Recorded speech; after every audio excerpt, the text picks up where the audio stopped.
All right, I think we're just about ready to begin. Woo! There we go. Get some good energy. All right, hi everyone.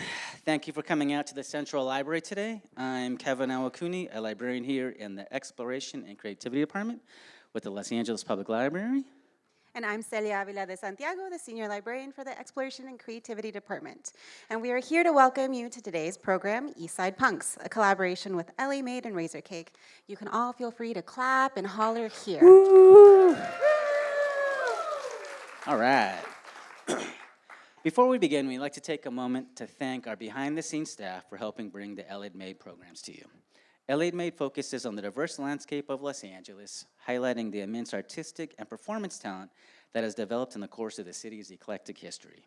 If you'd like to see more of our amazing programs, please visit our online calendar at lapl.org/events. And for our L.A. Made programs, visit lapl.org/LAMade. We'd also like to take this opportunity to recognize and acknowledge the first people of this land, honor their elders past and present, as well as their descendants who are citizens of these nations. For more information on which territory you might reside on, check out native-land.ca. And so before we get started, we just have a couple of other housekeeping tips before we begin. Please silence your electronic devices so as to not distract our amazing speakers this afternoon. Also, please take a moment to note the locations of the room at the back and the sides of the auditorium, just in case of an emergency. The exits. You said the room. Sorry, Exits. I'm not correcting you. I am correcting you, but only kindly. Wow, Kevin. Jeez, I just got back. Cut me some slack. If you parked in the garage underneath the library today, you can get your parking ticket validated at the information desk in the main lobby. And the parking will only be $1 as long as you parked after 1 p.m. and leave before 5 p.m. All you have to do is show your library card and we'll stamp your ticket. Also, lastly, please no eating or drinking in the auditorium unless it's bottled water. Bathrooms are just down the hall to your right when you exit. Whew. All right, and now for today's amazing program. Woo! L.A. Made, in collaboration with Razorcake magazine, is proud to present a screening of Eastside Punks, a film series showcasing another Los Angeles punk scene, one whose existence has developed parallel to and occasionally intersected with, but remains largely marginalized from L.A.'s greater musical underground. Today we'll be screening 2 short films highlighting the bands Brat and Nervous Gender. After each short film, yeah! Woo! All right. After each short film, band members Teresa and Rudy from Brat and Edward from Nervous Gender will be on stage in moderated conversation with Jimmy Alvarado and Todd Taylor from Razorcake. And now let's welcome our first guests, Jimmy and Todd. Woo! Woo! Please come out. Yeah. All right. Yay! Yeah! Woo!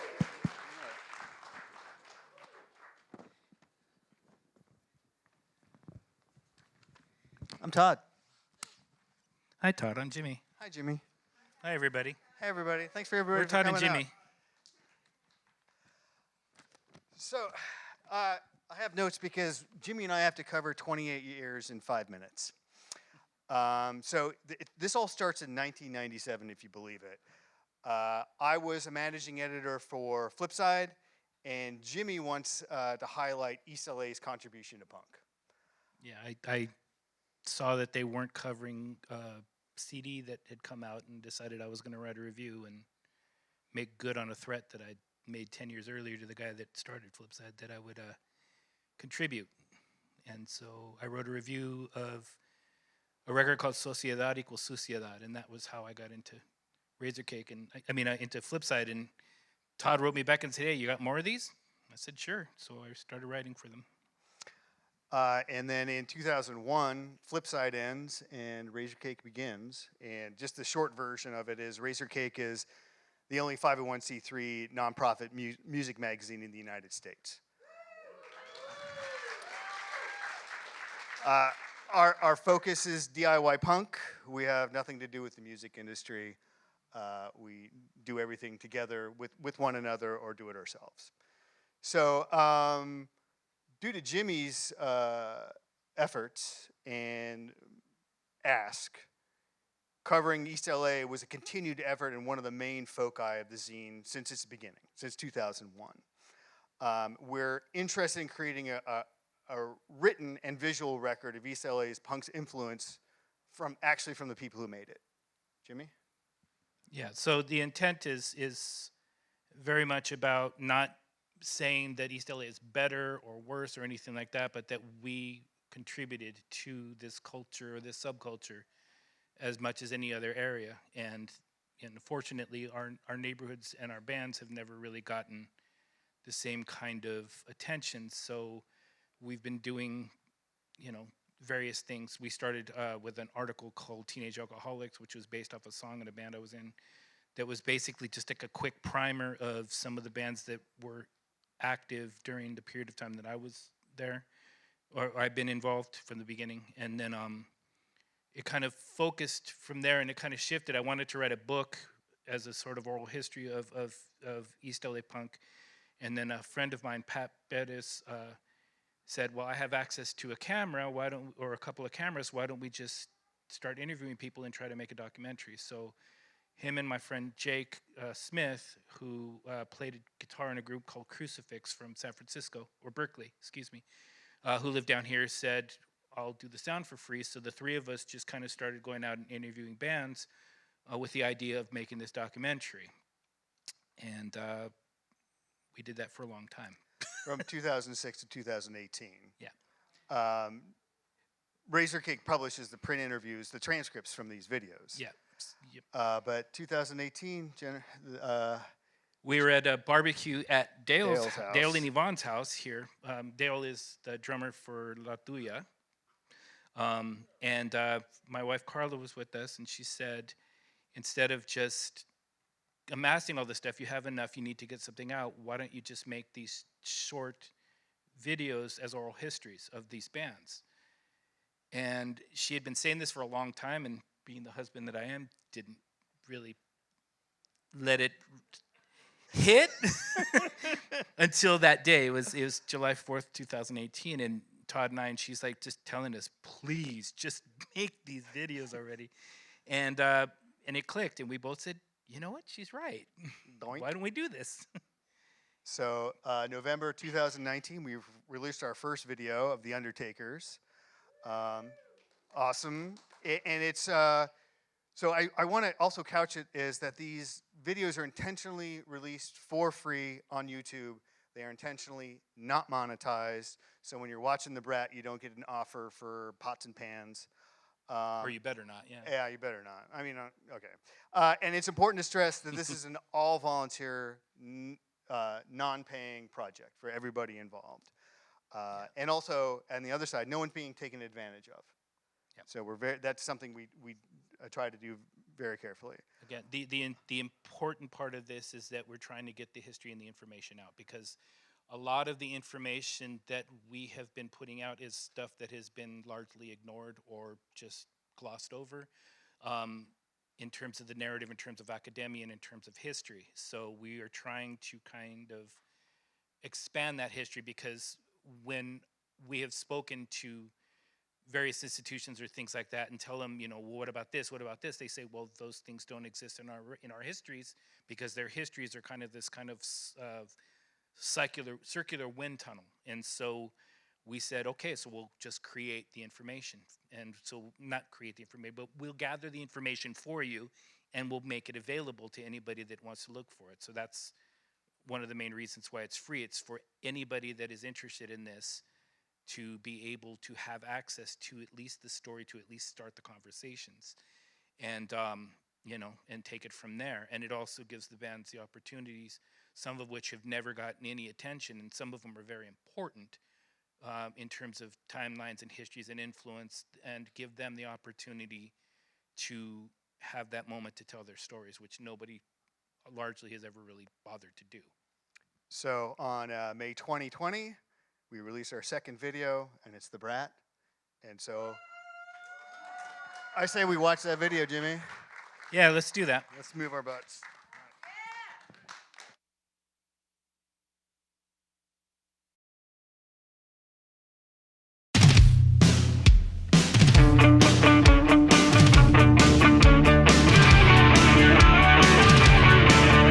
I was born East Los Angeles, the Boyle Heights area. There's 11 of us in our family, second to the youngest. I was born to a pretty big family, 7 siblings, my mom and dad, very Catholic. When the freeways kind of tore up those neighborhoods, these people started to leave, so my dad had an opportunity to buy a house for cheap, and that's how we kind of moved into Boyle Heights. I had a lot of freedom as a child. My parents were pretty much burnt out raising everyone before me, so I pretty much got to do whatever I wanted. I've always felt that music was in me and that I needed to pursue music. I had a brother that's just slightly older than me, and he was into the glitter rock, like the David Bowie punk rock. So like together we formed one of our first punk rock bands. I was a singer since I was really young. I mean, I was in school choir. I was like a high soprano. Even when I was really young, I always felt like I was an outsider. I didn't really feel like I fit in. And I think that whole punk thing, when it sort of came around, it kind of catered to the outsider in a way. It was sort of like a movement for people that didn't fit in into the mainstream. And I felt like that was just like my whole life was not being able to fit in. I just love the simple approach about it. I don't have to be this super slick guitarist. You know, I could just write my own songs with the little knowledge that I have. And it wasn't like you go to the mall and you pick up your punk rock outfit like it is now, you know. And so that was very appealing. I'd always had a desire to be in a band somehow, but like I said, I wasn't really good at going out and meeting people and networking that way. I had one friend, Sean Carrillo, and one night we went out to the Starwood together. We were going to go see the Jam. There was a few people from East Los Angeles, and one of them was Teresa Covarrubias. Well, I saw Rudy Medina, and I used to go to school with his sister. She came up to me and she goes, "Hey, I know you." You know, we just met and we started talking, and she really blew my mind because she was so different from anyone I had ever met. She used to write lyrics, which I thought was interesting. I never really met someone that was so creative like her. And I told her about my band falling apart, and she said, "Oh yeah, I play in a band too." I said, "You do? Can you sing?" I got a lot of influence just from the neighborhood, just watching different characters in the neighborhood. Everything I was writing about were experiences that were happening to me. Sitting at Yum Yum, all night and just sitting there and watching people come in and out, watching the cops come in and out, just things that would happen. And just on that one little corner, if you sit at Yum Yum long enough for enough evenings, you see the same people kind of coming in. You can start creating like ideas about what's going on with them or what they're experiencing. I'm going to introduce each member. Therese? Rudy. This is Robert. Lou. Sid. Los Illegals, they used to practice down the block right there at Self-Up Graphics. And so I knew of them, but I didn't know them personally. One time we were practicing, and Jesse Velos and Willie Arron, they came down and they were like all business and we want to book you guys, and like, who's these guys?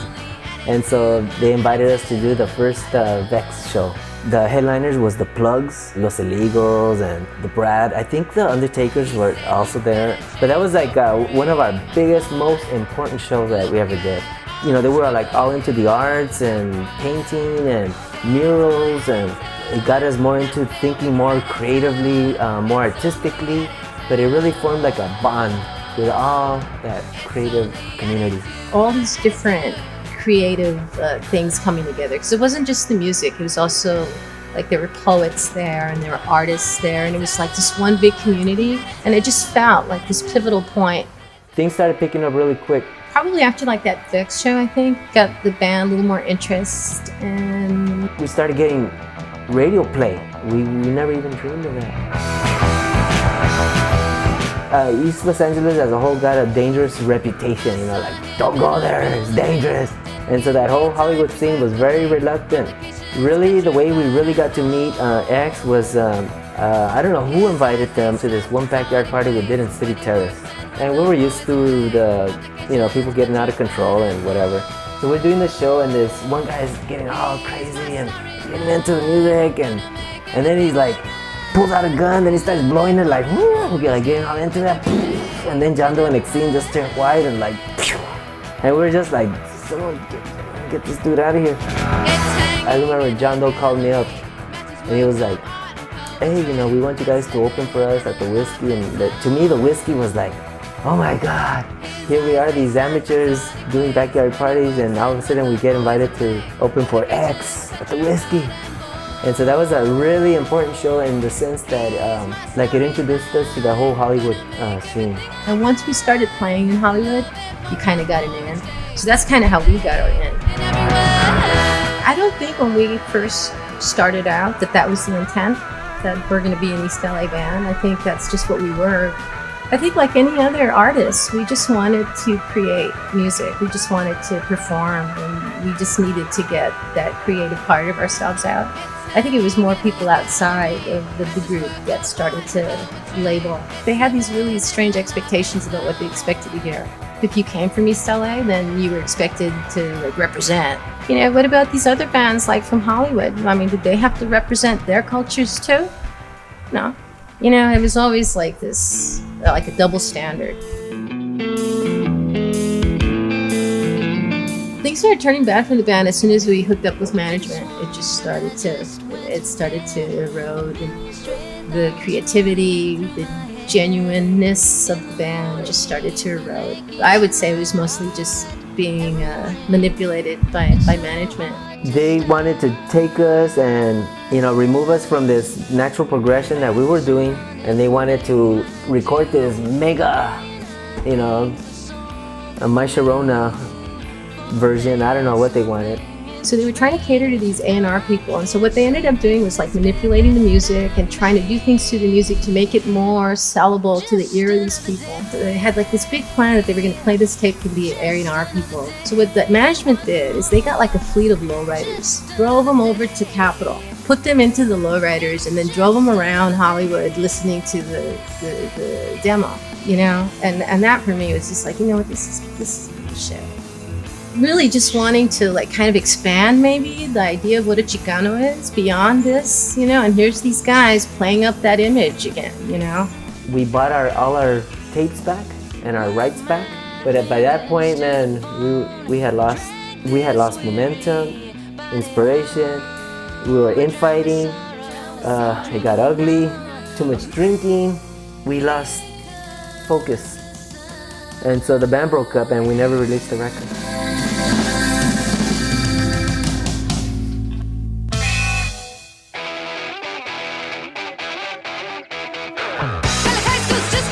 You know, you always wonder if it made a difference or if people remember. And in a way, it was kind of nice to see that music was still out there somewhere. Someone was still listening to it, and it still meant something to somebody. That is like so gratifying to know that you touch people like that, because that's the whole point, I think. And I had never gotten that from anybody, like somebody coming up to me when I was 20 and really saying, hey, you know what, your song really, you know? And like hearing it now sort of makes all the garbage that we had to go through, it makes it worthwhile.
Ladies and gentlemen, this is Rudy Medina. Rudy Medina, Teresa. Hola a todos.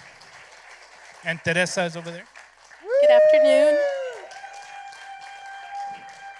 Before we went on really quick, I just wanted to say really quick thank you to Dino Everett at the USC Film Archive, to the photographers, Daniel Villarreal, Ed Culver, and Luis Jacinto, and all of the others that have contributed to these projects. Also, Billy Koska. And Billy Koska, Yeah, who editor. is the editor. And again, everybody's doing this, for free. They're doing it for the betterment of for the goal of telling out the stories. So I just wanted to kind of stress that, give them credit and say thank you. Thank you. And thank you to both of you two for sitting for long hours and listening to my inane questions to get that. You're welcome. I'm going to start off with a statement about Razorcake, but then focus on you guys. So I think one thing that we've tried to do from day one is have a very large understanding of punk. We don't try to define it. We definitely don't regulate it. It's just important to us that if somebody just self-identifies as punk and let them do what they want to do. So with that in mind, can you give us a little bit of a contrast between the now and then of East L.A. music, either for yourself or as a larger culture? And if you don't want to answer that, do an and/or contrast before and after the video came out. You answer that, should I? Well, I'm trying to understand your question. So what's the difference between the East L.A. I guess music scene that yeah, prior so to? I guess your experience is prior and pre and post, I guess, at this point, because it's a very different. Well, I'll world. say this. I feel like when we were first coming out, like in late 70s, early 80s, that we were in a way sort of breaking new ground, and there was a lot of expectation, I guess, I felt. I feel now that when people are creating, there's less of this feeling that they have to align with something. And there's more openness for people to just kind of be out there and create without this critique or this sort of like pigeonholing, which I felt that happened to us a lot. I don't feel like it's like that as much anymore. I don't know if that answers your question. Sure, yeah, absolutely. But yeah, so I think that in that way it's changed.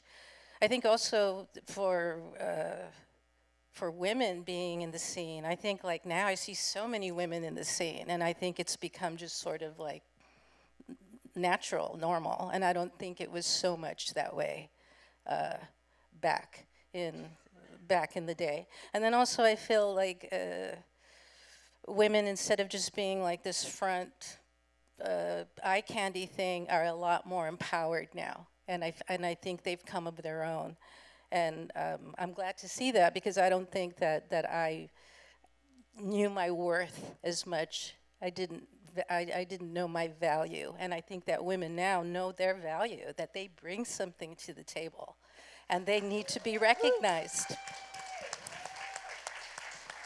Yeah, so that's my answer. At the time when we first came out in '79, we were very unusual in the sense that we were writing our own music, and I used to get a lot of bad feedback from like my top 40 musician friends. They were like, "Who do you think you are writing your own music?" It's like, and then you have a female singer, and like, what nerve? Like, so I used to get a lot of there's a word I can't think of it, but I used to get a lot of Shit. I was thinking about that. Criticism. Yeah, and so I think like in the early days, like we struggled a lot.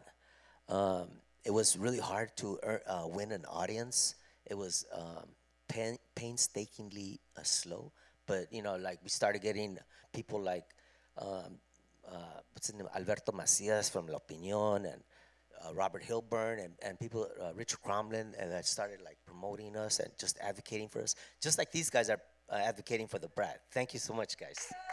These two guys right here. And also I feel like over the years, like the band has been kept alive on social media and just on yes, and just the word of mouth. Like I have students ask, "Mister, you're that dude, Mister, you're that Brat dude." It's like, "Oh, well, no, I'm not. Get away from me." But then I'll turn them on to CDs or whatever. But it's funny because kids like nowadays, like, how do I play it, mister? How do I play the CD? Because I was a special ed teacher for years in high school. But I feel that like uh, because of all the advocation, I don't know if that's a word, advocacy from like all the different writers and word of mouth and social media, I feel like we're a lot more popular today after 50 years or whatever it's been than we were back when we were struggling.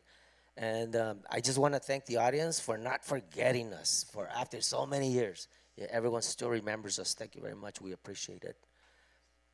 I think that's the irony of it, though. I always thought it's funny is because punk rock was supposed to be this great liberating thing, and I guess in certain eras and certain groups it was, and then you get these rules, and the rules kind of tamp you down, and it starts to weed out the people that don't want to conform to these rules in a scene that's supposed to be anti-conformist, and I think it speaks to just like things turn into cliques, right? And then there is always this us and them mentality, right? So, and I think that I guess that's human nature, right? You find a tribe, and then you don't want to let people into your tribe because that's yours, you know. And I kind of always felt that in the beginning, the punk scene in the beginning, right? If you weren't there in '77, then you weren't a part of that, you know. And I think that whole term of what punk is broadened. It's not as narrow, which opens it up to more people, right? And then, like we were talking before, how punk is different now. It has like a whole different dynamic happening, and the expression is different. And I think that's because it's broadened, and it's not as, you know, it's not as rigid, you know. Yeah, what I was gonna say is that a lot of the like punk rock at the time, it meant more like your attitude, not so much like the typical punk rock look today, but it was more like an attitude. And so like when we would play gigs with other bands, every band was so diverse. It's so different, you know, like. That's why you have like Nervous Gender, just totally different from everything, and that to me was like, that was punk rock. And as the years went on, then it started to like evolve into something else, which is cool, not a problem, but it was just different. And so, and still like you know, I feel like I still have that punk rock attitude, even though like I'm a retired high school teacher or whatever. I still have that in me. You both are educators, right? And that's very in itself very punk rock, you know, in sense of, you know, you're teaching people, you know, and you're trying to steer and guide people with history and information and knowledge, you know, and that's an important thing to take into account too. Yeah, and working within the education system, the big bureaucracy, it's almost you have to be subversive to be a good teacher. Worse, yeah. To be a good teacher. So, yeah. We're in no way claiming that these videos are a sole reason, but what opportunities have arisen for you in the past several years that just weren't there? Because I remember in 1997 trying to find punk music from East L.A. was a difficult process if I didn't know Jimmy, because so many things were released on cassette and disappeared. They weren't pressed on vinyl. It's just didn't exist. Or in the case of your record, it was released on vinyl, but it was very limited pressing and it long disappeared. Right. You know? And the other side of the record was supposed to be the Plugs, and it was put out by Tito of the Plugs. You know, so there's always some lock to unpick for East LA for such a long time. Yeah, but what like do you feel that there's like a more attention now? Is there context for it? How do you feel you're part of that context? So I have a friend that's a curator, and he's been bugging me about going into my archives, and I was very reluctant because it's like a can of worms. You know, once I start going into it, it's like for example, like the posters. Once I start looking into the posters, like, oh, this poster has to be restored because it's falling apart. You know, it's been over 40 years, 45 or whatever. And so like right now I'm going through the process with curator David Reyes, and we're framing the flyers, and I think I showed you, Todd, some of the stuff and photographs, and that stuff. So people are so interested in that stuff still, and so there will be an exhibit probably at the Gallery Avenue 50, whatever it's called. It's gonna start small because I haven't framed everything. I probably have like a quarter of the stuff framed, but that stuff's really popular, you know. And so like in response to like finding archives and everything, like everything has been scanned, so it's like going to be a lot easier to find things. Like, well, social media has changed everything, you know. I think as far as you're answering your question about like the opportunities, I think there's always people that are looking for niche things. I know when like I was growing up, it was always about finding the music that nobody knew about.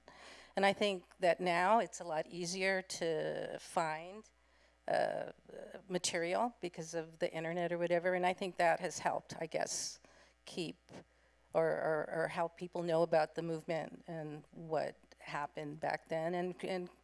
And it piques people's curiosity to learn about things that were hidden or not so celebrated. Right. Right. Because Yeah. I mean, there's a dividing line in Los Angeles. It's the L.A. River. Yes. Yeah, You know, absolutely. And like we're not, and I don't want anybody to think this is a zero-sum game. Whereas, you know, Black Flag is well known, Circle Jerks, well known, TSOL, well known, X, well known, River, Stains, more well known now in the last 3 or 4 years than ever before. Undertakers, their first piece of vinyl came out 3 years ago. Right. You yeah, know? Yeah. So it is a, And recorded in 1981. and I recorded in 1981.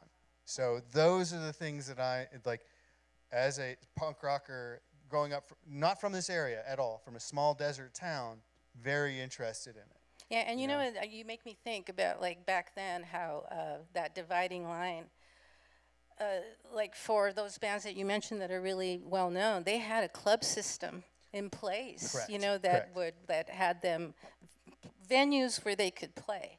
Right. And for the East Side bands, it was more like we had to create a venue to showcase ourselves, right? Right. Which was the Vex, Sister Karen, and Willie, right? Who used a community center, right? For exactly what it's supposed to be. It's supposed to be for community, for the people in that area.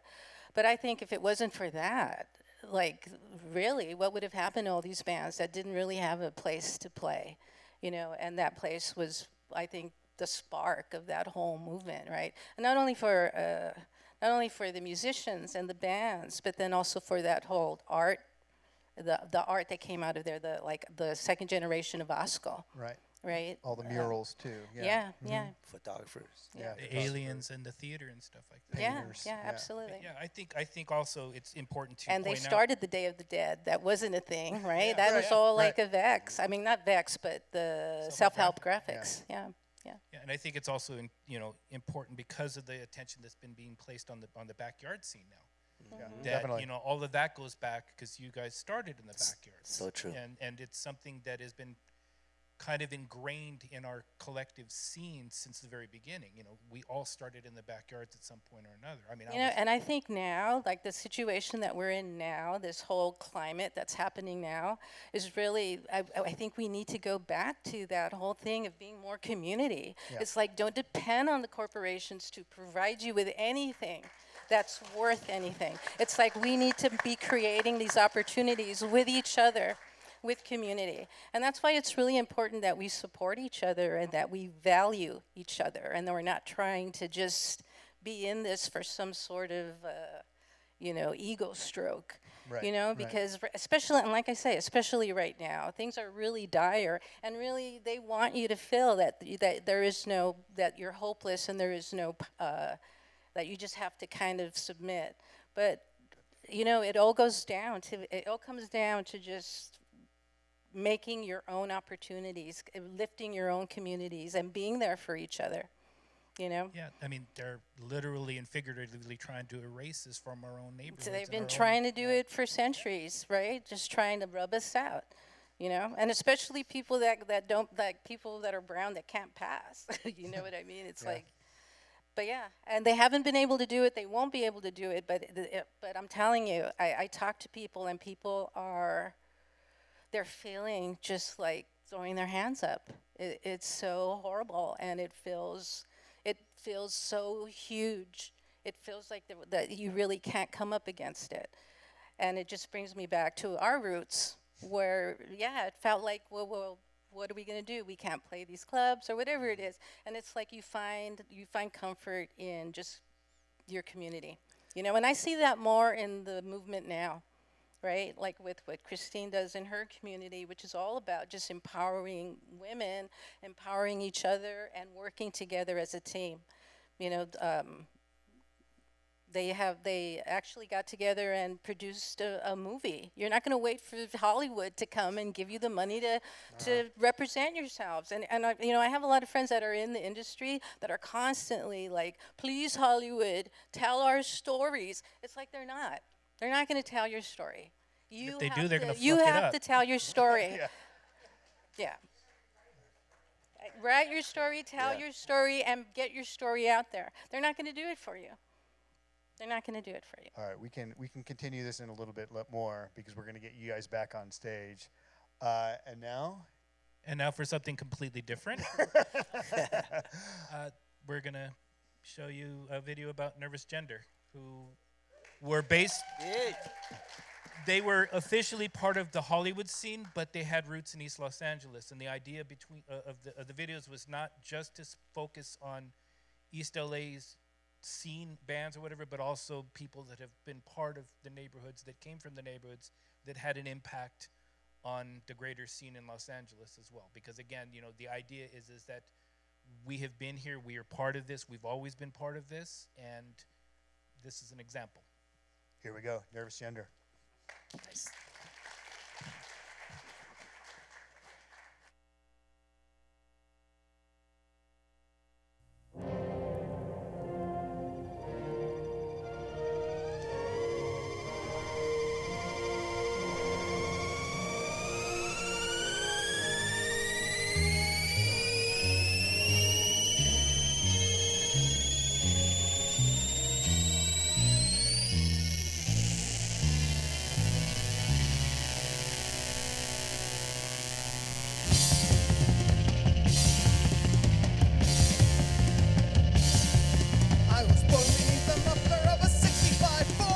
I was born here in L.A. Grew up in East L.A. My parents were born in East L.A. Gerardo, who's the members passed away, I met him in junior high. We became friends because we both had a fascination of all things Jesus Christ Superstar. I was born in Dublin, moved to London in the 70s. Came to America just as punk rock was starting. And then when I came to the United States, one of the first people I met was Gerardo. And I met him at I think a Screamer show.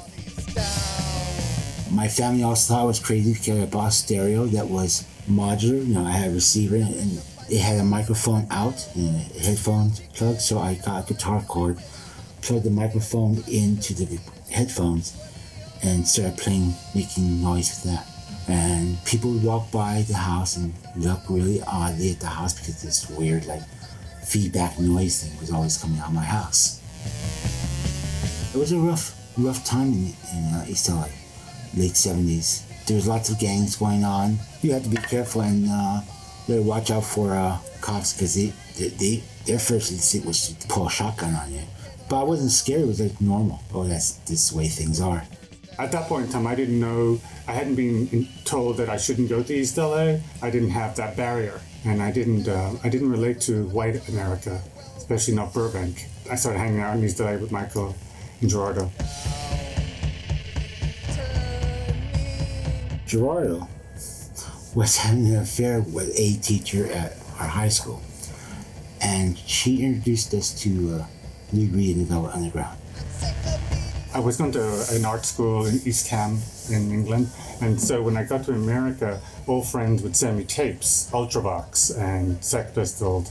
Then I met somebody who was friends with Genesis Peorage and knew about the Mask. And so then I started looking for clubs in LA. And I was more drawn to electronic versions of punk.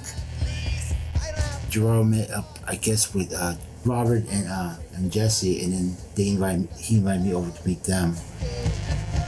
We had an electronica band. Yeah, we were the Snappers.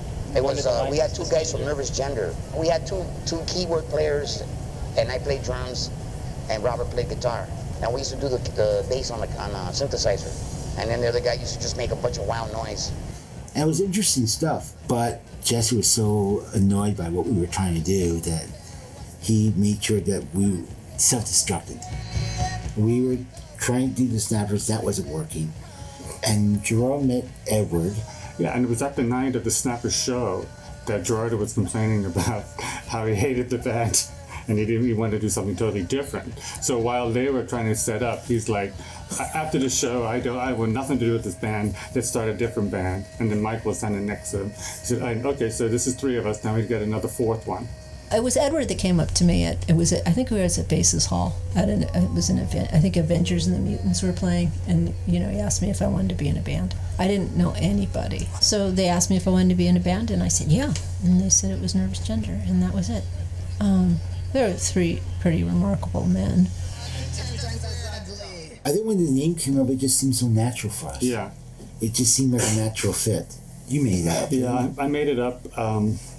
Which is a combination of a moment in time where I was reading a book about Patti Smith, and I was listening to Ultravox, and the song was called My Sex, and the first word I saw in the poem of Patti Smith said nervous, and then the next sound I heard was on the record, it said gender, and I said, okay, this is the name of the band. It really kind of encapsulated what we were all feeling at that moment. Gerardo and Michael already did stuff together beforehand, and I did stuff on my own. So between the 3 of us, we mixed everything up together and came up with a lot of the songs. The genius was Gerardo. Because Gerardo's concepts, it was highly conceptual, the way he thought of every song and the stories that he told. But, I can't say that I really understood it then. A lot of stuff would be like me telling Gerardo something that happened to me, and next thing I know, verbatim, it's a lyric in a song. He was difficult. He loved to argue. He loved to get a rise out of people, and which led me quitting the band more than once, or being fired, depending on who you talk to. He lived in his head. He'd like to take things and reverse them in some way or other. So he'd never take anything as it was. He'd have to put his spin on it. That could be really interesting, but also could be exhausting as well.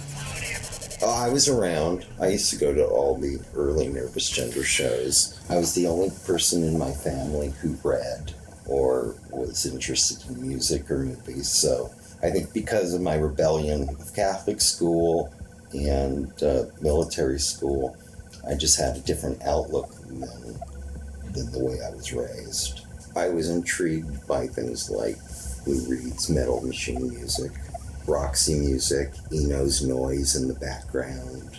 And like Michael, I was making feedback on my stereo.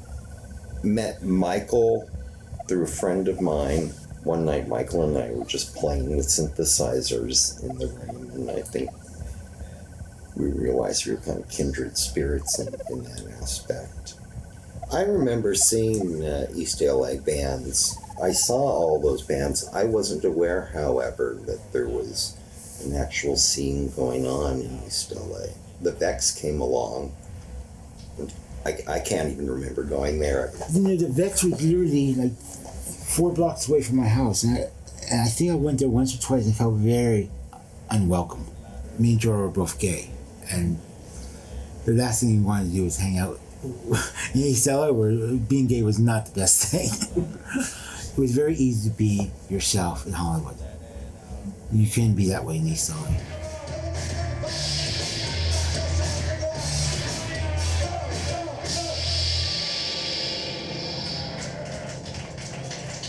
When we started Nervous Gender, I think most of us thought we would do maybe 5 shows, and that's as much as people would tolerate.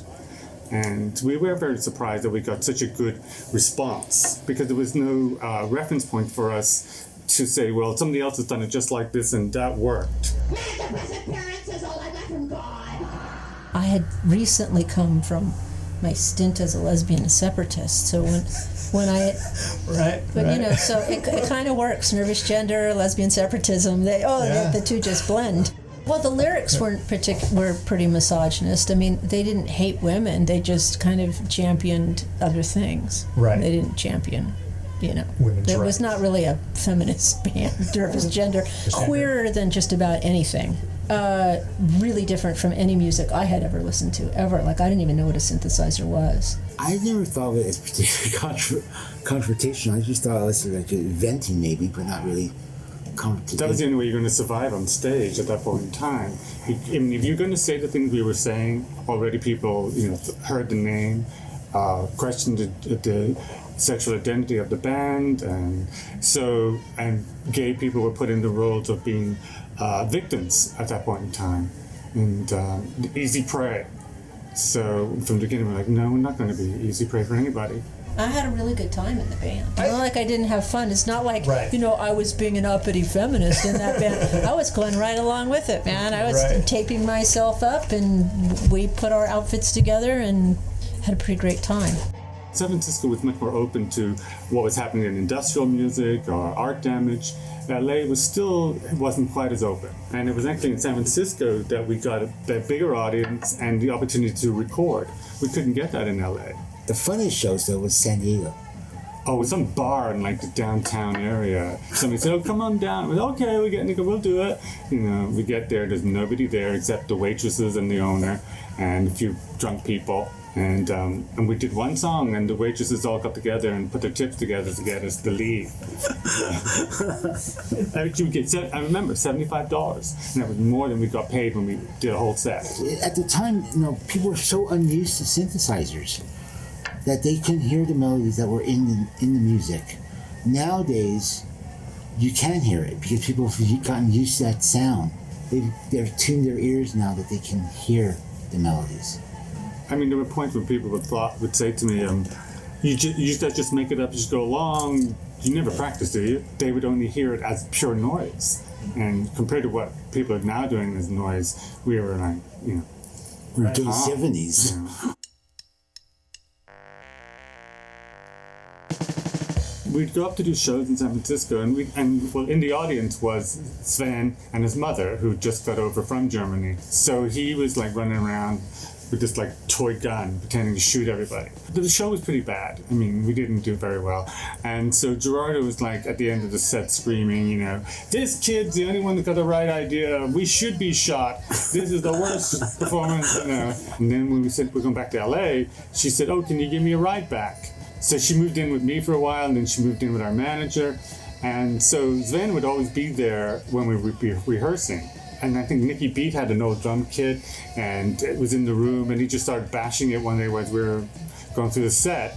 And we said, okay, you want to be in the band? You're here all the time. I mean, his musical ability wasn't any less than ours. It really wasn't. I mean, when we started, even to today, it wasn't about being musicians. So sometimes he would cry on stage, and we're like, please don't do that. You're going too fast! And then one day they found his mother got in trouble for something, and they deported them both back to Germany. That's how we got out of the band then? Yeah.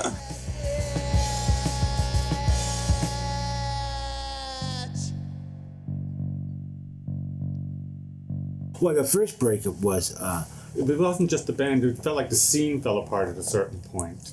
People became more interested in raves and music that was just played, and I noticed that there weren't as many live shows anymore. You feel like why are we even doing this when people really don't seem to be that interested anymore? And so we said we're not going to do this anymore. We just get a regular job, do whatever we're going to do. And that's when Bruce Moreland contacted us and said, you can't break up the band. I've always wanted to be in the band. I'd rather be in your band than Walla Voodoo. Okay. And we said, okay, what we'll do is we'll do a guitar version of all the Nervous Gender songs. In terms of getting shows, it was so much easier, but at the same time, it lost its edge when we did it that way. Gerard was getting more sick, and he had developed AIDS, and he needed something to focus his life on. So me and Joe got together with him, and we started doing Nervous Gender stuff again. Mainly it's to keep him occupied. I'm not sure you can call them fun, but they were interesting shows. Yeah. I actually enjoyed that period. I was having fun in a weird way. Yeah, we were the leaner, meaner, Nervous Gender, and we were just playing with the new technology of like MIDI. When Gerardo died, the band, it was 16 years until we got together again. Gerardo, when after he died, left his archive to me, and it was tons of photos and tapes and video and flyers, and I just figured, let's put a historic site up and then just kind of leave it at that. And then it was like, well, we've got all these tapes, started listening to them. So yeah, it was really started to archive the history of the band. And then we started talking, and it was like, well, we're doing these archival tapes. I wonder what it would sound like if we did some new stuff. So when we came back the final time with the three of us, we wanted to go back more to the very beginning, where it was noise and rhythm.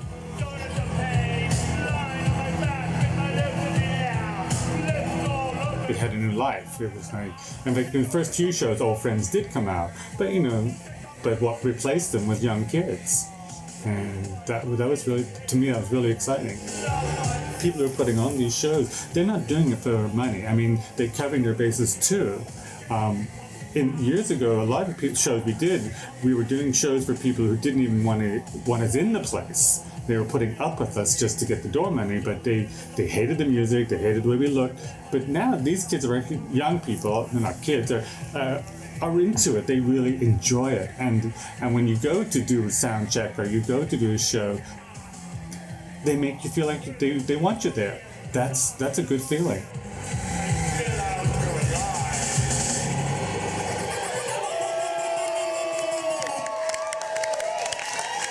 I hate to say it, but I think if Gerardo was still alive, we wouldn't be doing Nervous Gender because it would just be too difficult.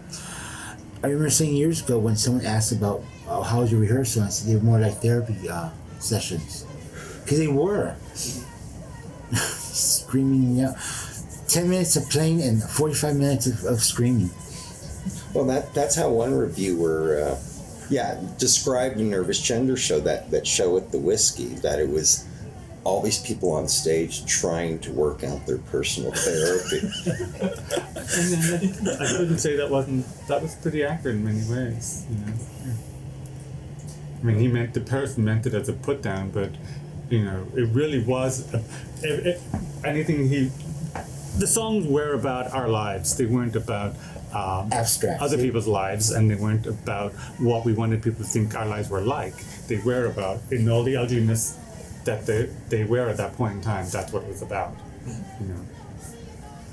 So it was therapy. Which probably is why we keep coming back to it. It really is about us. It's telling them what's going on with ourselves.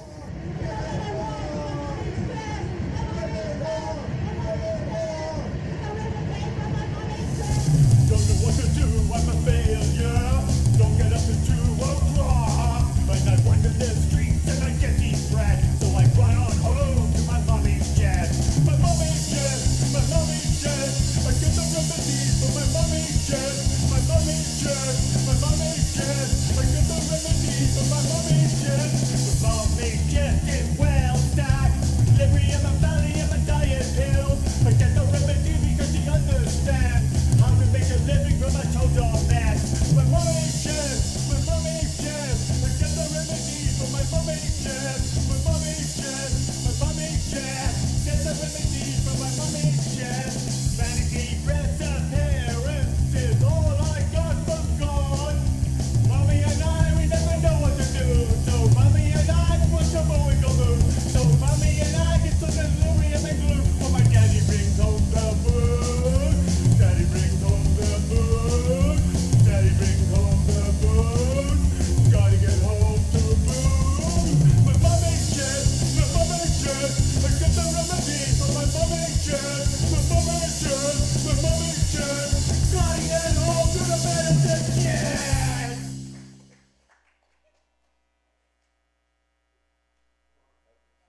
Edward Stapleton.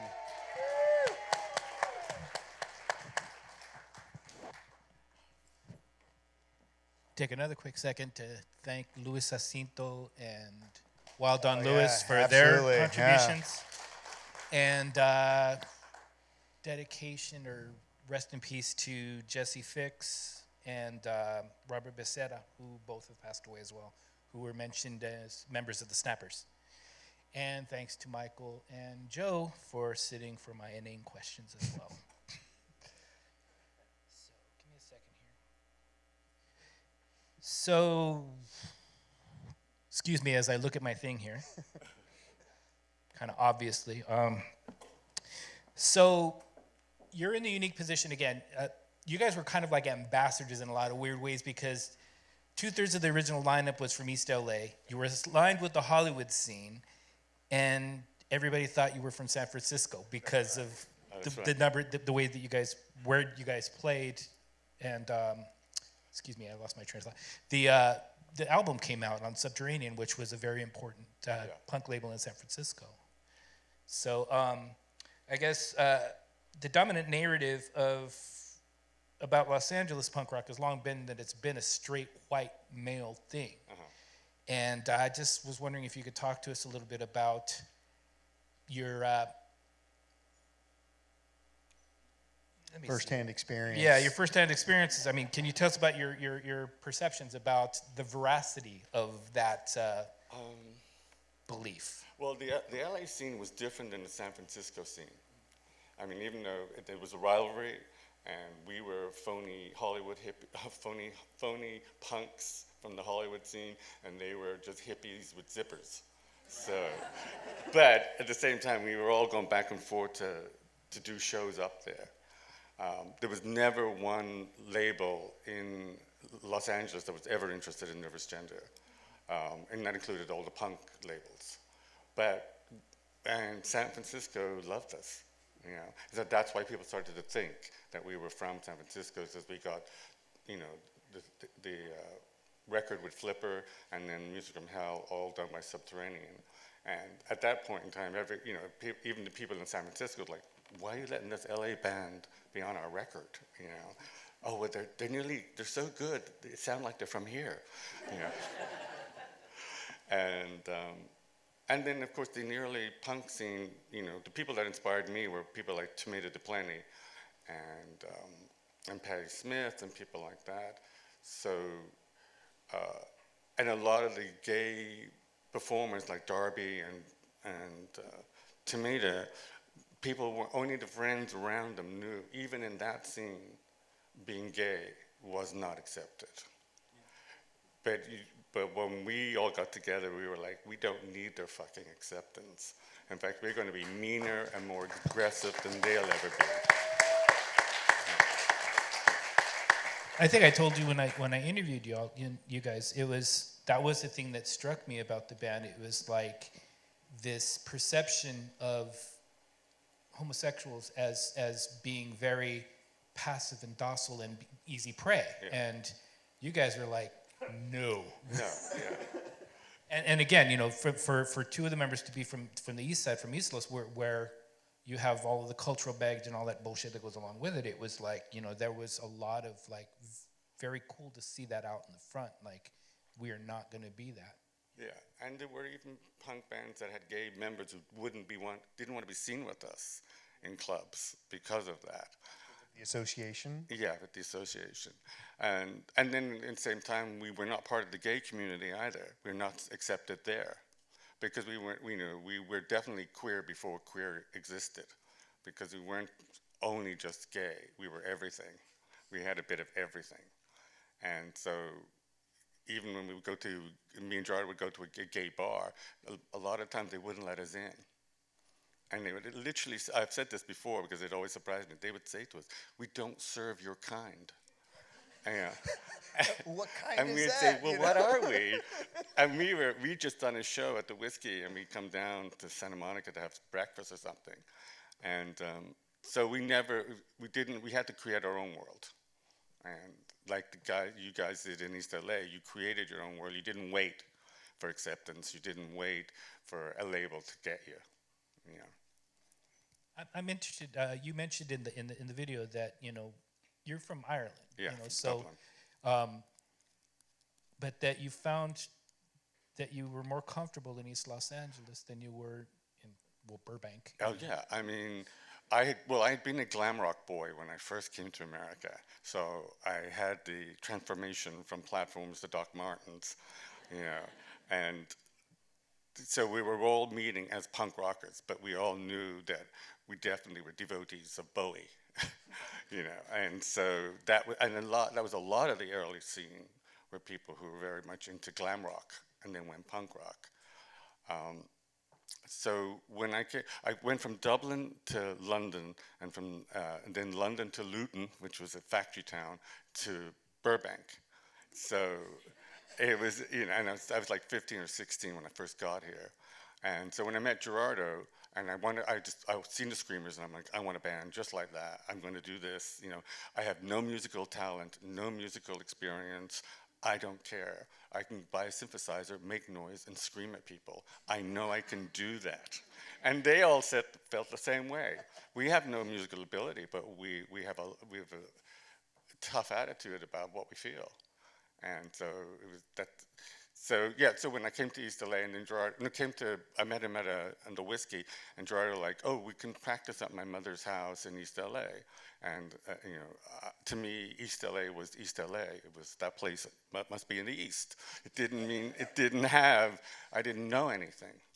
So they said, just show me how to get there. And so I started going to East L.A. after work every day with Frankie and Gerardo and Michael, and rehearsing in their mother's living room. She did not understand a word of what we were saying, so she would just make cups of tea. But yeah, so and because raised Catholic, even though I'm an atheist, raised like most Catholics are atheists at this point in time anyway. When I went to East L.A. and I was in Gerardo's house and there's all these like imagery, I'm like, oh, it's just like my grandmother's house, it's just like my house, And Gerardo's anger was very similar to my anger.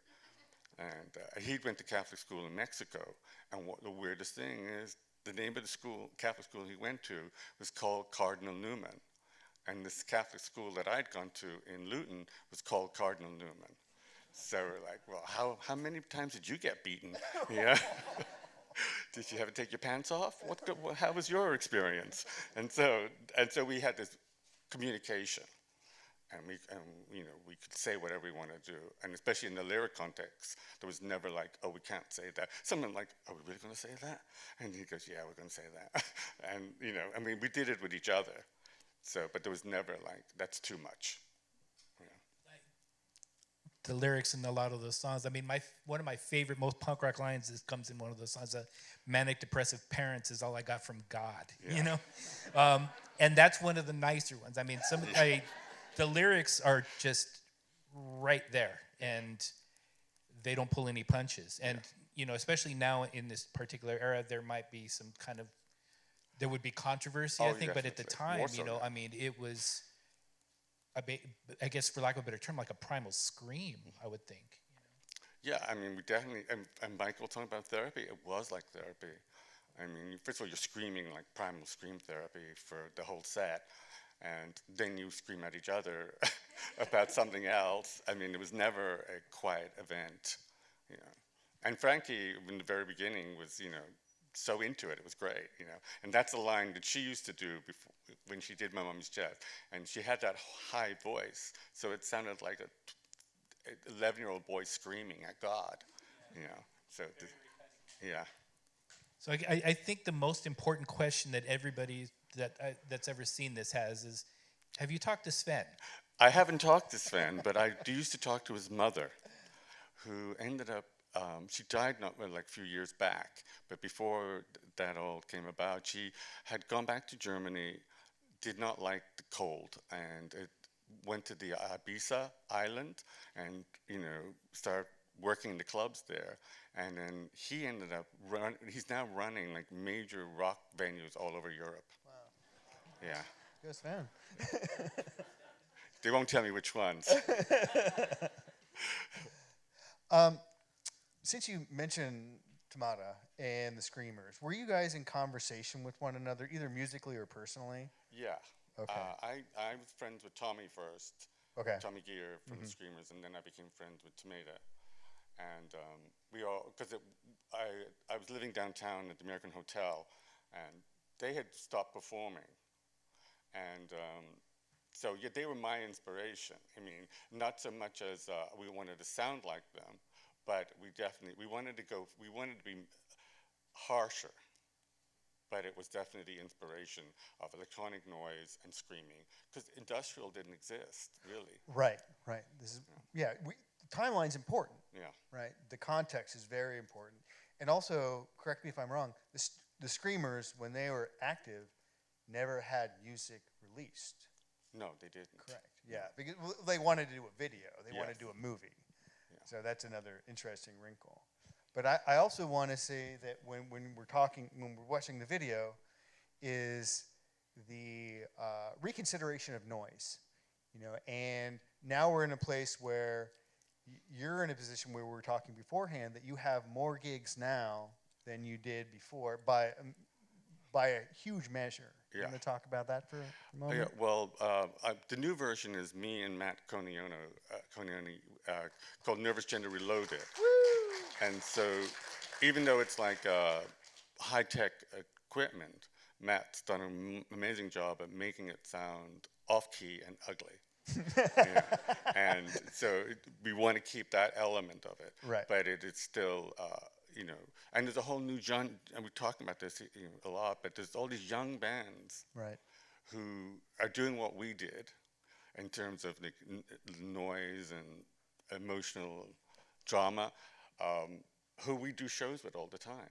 I mean, I told you, we've done more shows in the last 4 or 5 years than the whole of the 80s. It's crazy. Because at a certain point in the 80s, we weren't allowed, people did not want us performing. Right. Because there's no context for it, as you said, too. Yeah. And now there is. And then it's great that Nervous Gender, and I would put Screamers there, too, are the wellspring for an entire genre of punk. Yeah.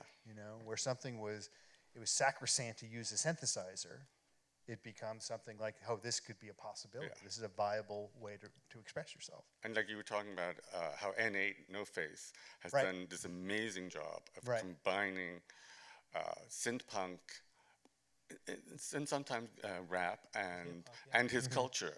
Right. And has done this. I mean, now people are wanting to know about synth punk just because they love him so much. Correct. And he's educating these people about the Screamers or about Suicide or even Throbbing Gristle. Yeah. I think that's great, because if we don't even know the context or that these people existed prior, you can't have that influence. Yeah. It's like just pulling back the curtain a little bit, making it more accessible. Yeah. Are there any, speaking as somebody that's been involved pretty much from the beginning at various points, varying shades of active, you've been one of the few that I know that have been more or less consistently involved in some way in the underground, and I'm just wondering if there's any things that you see now that are similar or dissimilar to... Similar to what? Similar, from the beginning, things now. I mean, what do you see as similar or dissimilar? Well, like we did a show last night, and it's in a warehouse in where were we? And people again, they're not waiting. They're putting on shows. People aren't waiting for the whiskey to bless them, and so they're doing it, and they're making their own clothes. They still appreciate that element of it. I mean, I have these people say, where'd you get your gear? Well, every thrift store from here to Texas, and where they're doing the same shit. And they're like, oh my God, you're in your 60s and you're still buying shit from thrift stores and making it for stage? I go, yeah, well, that's part of the fun. It's kind of awesome. Very awesome, yeah. We don't need to then say, okay, I need a costumer or whatever, and they're doing, what that and that. Yeah, punk is consumerism versus punk is artistic expression. Yeah, And I also saw it as I had gone to art school before everybody else in the band. They were anti-art, and I was the one who got educated, and they like put me down all the time for having a degree, but because that was very punk not to be educated at that point. You could not admit that you were smart in any way. So, what was I going to say? Where was I? Art school. You were talking about. Oh, art school, Now I yeah. went down. Yeah, Great. so I went, you know, Punks so are down. I was the arty one, and, you know, I kept saying, this is like Dadaism, and da-da-da, you know, and they're like, what the fuck's he going on about, you know? And then later on, Gerardo got his degree, and so he was just pretending not to be an artist. You know. All right, so we should invite Teresa and Rudy back up. Have one last round of questions. I'll get a chair. I'll get a chair, hold on. Okay. Oh, Kevin's got a chair. Kevin's got the chair.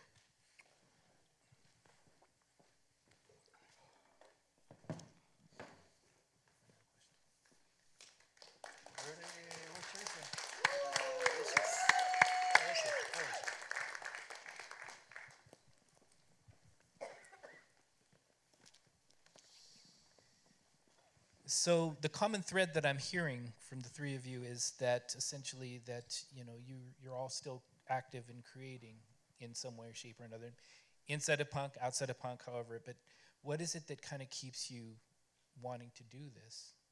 You know, we're not teens anymore. You know? It's the same thing that made me do it when I was 12. You know, I wanted to be an artist. You know, but I was in a very working class, uneducated environment where that wasn't acceptable. But luckily, when I was in England, the country was going such a bad time that they started opening all these art classes so the kids wouldn't be on the streets causing trouble.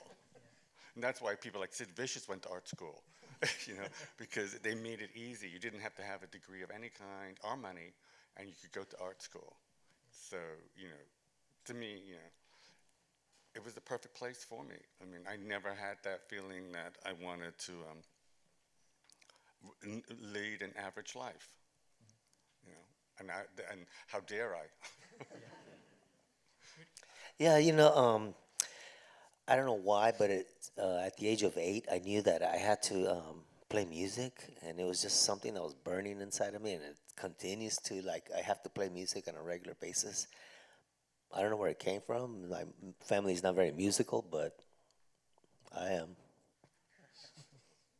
Teresa?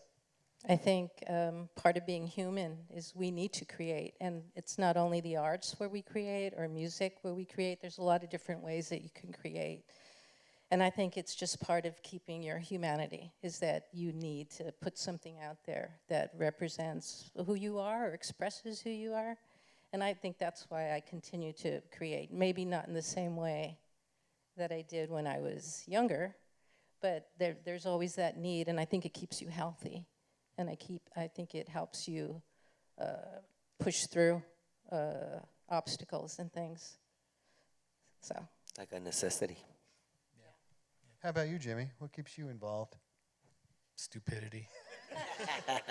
Same as everybody else. I mean, I do what I do because it's who I am, and so I do what I do so I can do what I do, which is make music, cause trouble, and, you know, I've been involved in the scene since, I was 12 or 13. So. What was the name of your first band, Jimmy?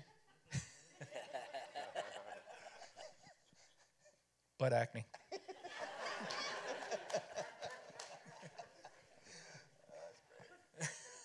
And also, to dovetail everybody, is that music is what binds us all together. But it can, the punk rockers that I know and have known for a long time are volunteers, are social workers, are people that are connecting with other people and trying to make something in real time better than what is given to us. Because we're looking at much more darker days coming our way, and how we can resist this is through being with one another, doing things together with one another with intention, and doing things for yourself and teaching yourself things every day. You know, so I think that's an underlying theme of what we're doing. Yeah. And I think I also find the beauty in it is that it's kind of transgenerational now at this point. You know,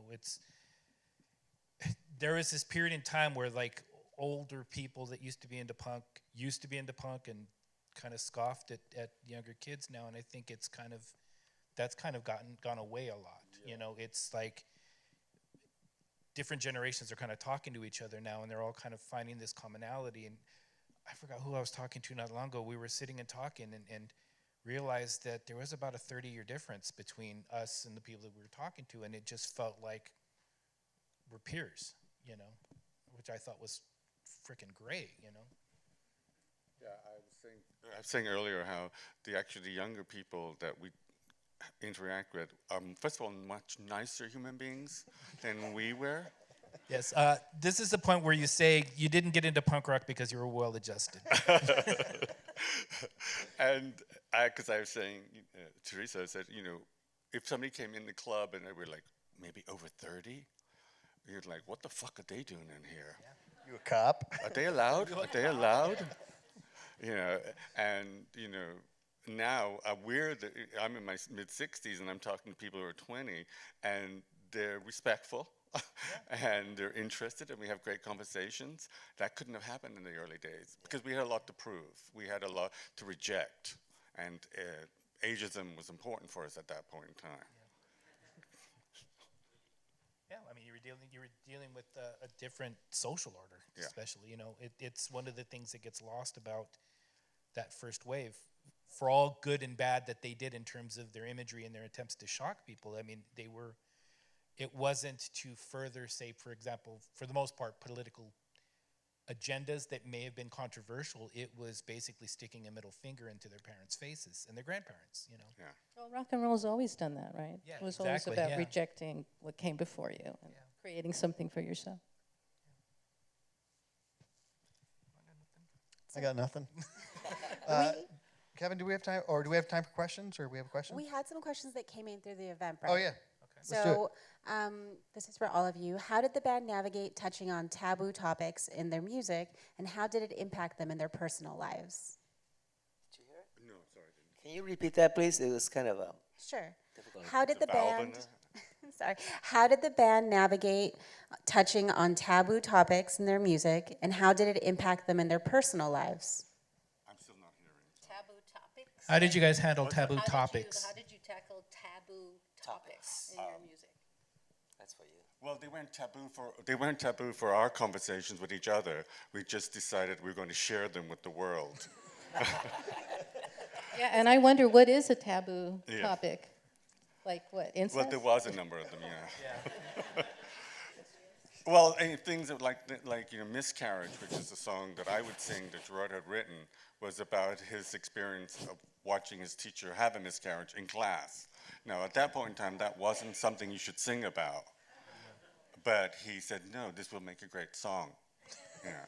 And that's how a lot of the subject matter, things that we were told never to bring up in public, we were going to bring up in public. What was that you said? He was having a miscarriage in class? Yeah, the teacher. Oh my goodness. This is the same teacher that he had the affair with. So it was intense for a young boy to see this. And again, to keep in mind the context of the time is that very much about being shocking and basically putting. The way I look at it is, especially for those initial couple of waves, punk rock was very much about taking all of the things that society tries to hide and putting it on full display so that they can't hide it anymore. Yeah, I guess for us, the most taboo thing was maybe writing a song about misogyny back when it wasn't as popular. Well, and The Wolf, too. Pardon me? And The Wolf, too. You know, that was a very... But, you know, that type of commentary on politics, I think that was like in the 60s, people were doing that, right? So that wasn't as like, well... but I think back then, attacking the patriarchy was maybe not as... It wasn't like a pop tune, you know, to talk about how and that you made it messed so. up. And I mean, and I think that was... When we hear these things about this isn't punk because of the sound, or this isn't punk because of the way somebody dresses, it's like, that's all bullshit. You know, it would, like Rudy said earlier, it's about the attitude, you know, and you can have a pop song and be very punk rock in the message that you're delivering, you know, railing against Catholic high school, railing against misogyny, railing against the status quo in terms of politics. I mean, I thought for all of that nonsense that they pigeonhole people into, I thought the bands here, you know, that were under discussion were very, very punk rock. Even Yeah, and I think that whole thing about a taboo subject, you only think about that if you're trying to sell yourself, like, to a mainstream public, right? You're trying to cater what you're putting out there so that people are not offended, or that, you know, that nobody's gonna cancel you, especially now with that whole cancel culture stuff. So yeah, and I think now just being very true to what you want to express is being very punk, because I think people are really careful now, and I don't blame them. I mean, people are so sensitive, right? Everybody's offended by everything, so. I think that goes with context, and I think that, you know, in some cases, some people need to be offended, you know? Yeah, always. It just depends on the context, I think, more than anything else, you know? Yeah. I also just think it's the power of the music you folks made. It's enduring, you know. Well, I think it's interesting too that a lot of the stuff, and not just my band, but I think a lot of us, the things that we wrote, what, like 30, almost 40 years ago, they still speak to an audience now. And in a way, that's great, but then in a way, it's kind of sad that we have not evolved past all these issues that are still issues, right? And we're still going up that hill, you know? Yeah, seems like things gotten worse. Yeah, the mixed emotions of seeing the Lindas do a cover of The Wolf, you know, it's like, fuck, that's rad, but fuck, I can't stand the fact that it's still relevant. And you know what, and I think it's even worse now than it was when we were coming up. At least in the 80s, the Bushes tried to hide what they were doing. And now it's just out, like there is no filter at all, which I guess is a good thing, because now maybe more people are gonna see what actually is going on and face it, like you know, right up front, you know, like there's, yeah, it's amazing. More people now know what it feels like to be us in a lot of ways, you know? Yeah. And the bullshit that we've had to put up with for, what, 160 years at this point, something like that. You know, let's say like centuries. Yeah. Are you ready? We done? Do we have another question? Another question? No, I think I'm over here. It's just an audience question. No, I think we're gonna wrap it up, and then yeah, we'll call it a day. I would like to thank everybody for coming in. Yes, thank you. Thank you so much. Thank you, everybody. Thank you, Todd. Thank you, Jimmy. Thanks, guys. All right, one more hand for everybody. I'm gonna take this and get a book right now. So see you guys later. Okay, thanks everybody for coming out and attending today's LA Made program. The success of LA Made and literally all of our library programs cannot happen without the support of you, our patrons. So thank you for coming out, and have a great rest of your afternoon. Yay. Oh, and there's free Razorcakes outside on the table.